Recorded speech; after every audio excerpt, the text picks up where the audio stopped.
Look at this photograph of the Doksugang Palace complex.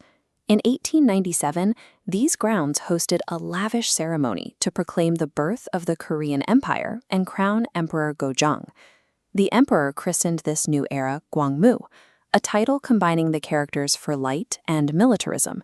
It was a projection of strength, a signal to the outside world that Korea had arrived as a modern, independent state.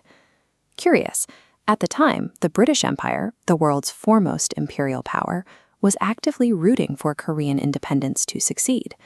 Within a decade, this newly minted empire would be erased. While both nations wanted Korea to stand alone, they were pursuing two incompatible versions of sovereignty. To understand the friction, we have to look back to 1895. The Sino-Japanese War had just ended, definitively severing Korea's centuries-old status as a tributary to Qing China. Looking at this map, Britain's strategic motive is clear. They needed an independent Korea to act as a physical buffer, blocking the expansion of their primary rival, the Russian Empire, away from British commercial zones in China. But Britain had a strict prerequisite for its support. For a buffer state to work, it had to defend itself. They expected the Korean government to immediately enact administrative and military reforms, but those structural changes never materialized. The reality on the ground was that the Korean state was near bankruptcy and lacked a standing army. Rather than building internal strength, the government relied on diplomacy, attempting to pit foreign powers against one another to ensure mutual deterrence. Britain demanded internal hard power, while Korea relied almost entirely on external diplomatic posturing. This strategic mismatch created a fragile foundation that was about to be violently tested. In this portrait is Queen Min. In October 1895, her diplomatic maneuvers met a brutal end when Japanese agents assassinated her. The murder was triggered by her active efforts to invite Russian influence into the peninsula, a calculated move designed to balance against growing Japanese aggression. Terrified for his own life following the attack, King Gojong appealed to foreign diplomats, begging representatives from Russia and the United States to send their own guards into the palace for his protection. The British consul in Seoul, Walter Hillier, saw the assassination as an assault on Korean sovereignty. He immediately attempted to intervene and hold the Japanese authorities accountable. However, King Gojong's reliance on foreign military guards undermined Britain's requirements for the state.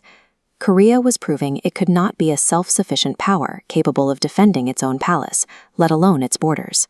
While Hillier fought for Korean sovereignty in Seoul, the British diplomatic command in Tokyo and London was looking at a very different map. The British minister in Tokyo, Ernest Sado, overruled Hillier's pleas. For Sado, the localized violence of a political assassination mattered far less than the overarching threat posed by Russian expansion. London interpreted Gojong's reliance on Russian guards as a severe geopolitical liability.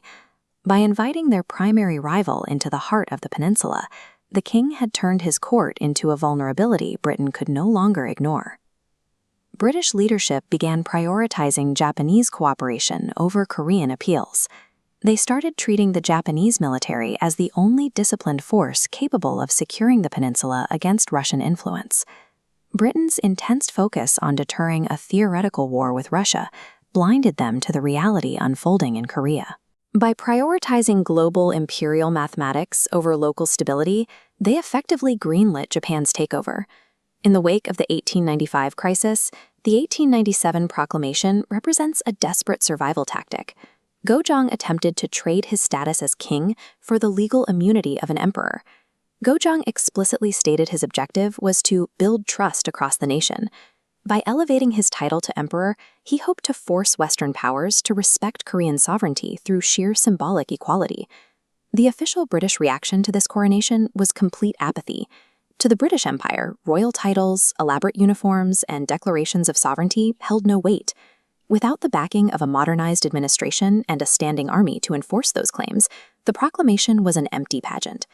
By the turn of the century, British officials had lost confidence in the Korean government's ability to reform.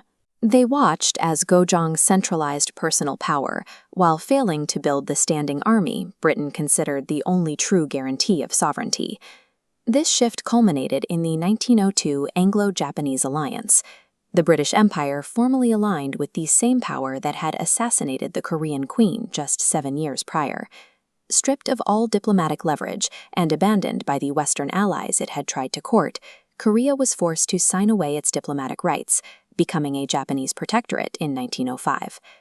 In the arena of global imperialism, shared goals and paper treaties were useless. Without the hard power to back them up, even the grandest declarations of independence were simply erased.